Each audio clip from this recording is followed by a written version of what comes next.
Ang salita ng Diyos. Dapat alam mo ito, ang tama at mali. Dito po tayo sa karunungan, kaalaman, katotohanan. Kawikaan Kapitulo 6 versikulo 16 hanggang 19. Ang kinamumuhian ni Yahweh ay 7 bagay, mga bagay na kanyang kinasusuklaman. Kapalaluan, kasinungalingan, at mga pumapatay sa walang kasalanan. Pusong sa kapwa'y walang mabuting isipan, mga paang ubod tulan sa landas ng kasamaan.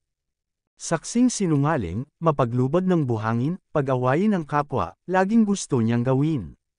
Kawikaan Kapitulo 11 versikulo 1 hanggang 25 kinasusuklaman ng Panginoon ang nandaraya sa timangan, ngunit ang nagtitimbang ng tama ay kanyang kinalulugdan.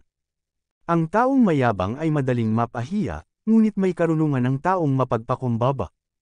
Ang pamumuhay ng may katapatan ang gagabay sa taong matuwid, ngunit ang taong mandaraya ay mapapahamak dahil hindi tama ang kanyang pamumuhay.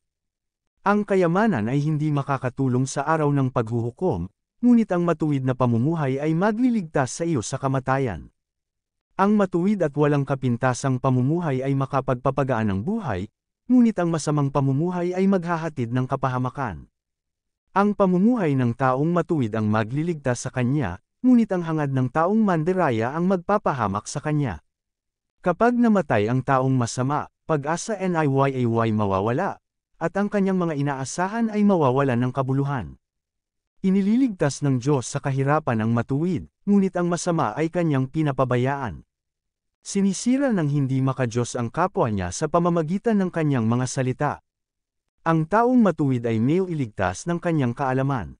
Kapag ang matuwid ay pinagpapala, mga tao'y sumisigaw sa tuwa.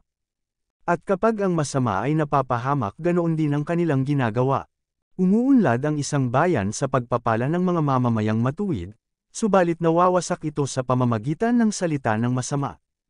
Ang taong walang pangunawa ay kinukutya ang kapwa, ngunit ang taong may pangunawa ay hindi nangungutya. Ang mga taong madaldal ay nagsisiwalat ng sikreto ng iba, ngunit ang taong mapagkakatiwalaan ay nakakapagtago ng sikreto ng iba. Babagsak ang bansa kung ang namumuno nito ay walang gumagabay, ngunit kung maraming tagapayo tiyak ang tagumpay. Delikado ang mangakong managot sa utang ng iba, kaya iwasan itong gawin upang hindi ka magkaproblema. Ang babaeng maganda ang ugali ay nag-aani ng karangalan, ngunit ang taong marahas ay magaling lang sa pag-angkin ng kayamanan. Ang taong tamad ay maghihirap, ngunit ang taong masipag ay yayaman. Kung mabait ka para iyon sa iyong kabutihan, ngunit kung malupit ka para iyon sa iyong kapahamakan. Ang masamang tao ay hindi tatanggap ng tunay na gantimpala, ngunit ang gumagawa ng matuwid ay tatanggap ng tunay na gantimpala. Ang taong gumagawa ng matuwid ay patuloy na mabubuhay, ngunit ang taong gumagawa ng masama ay mamamatay. Kasuklam-suklam sa Panginoon ang pag-iisip ng masama, ngunit ang buhay na matuwid ay kalugod-lugod sa Kanya. Ang taong masama, tiyak na parurusahan, ngunit ang matuwid ay makakaligtas. Ang magandang babaeng hindi marunong magpasya ay parang isang gintong singsing sa nguso ng baboy.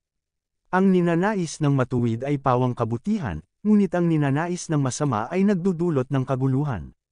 Ang mga taong mapagbigay ay lalong yumayaman, ngunit ang mga taong sakam ay haantong sa kahirapan. Ang taong mapagbigay ay magtatagumpay sa buhay, ang taong tumutulong ay tiyak na tutulungan.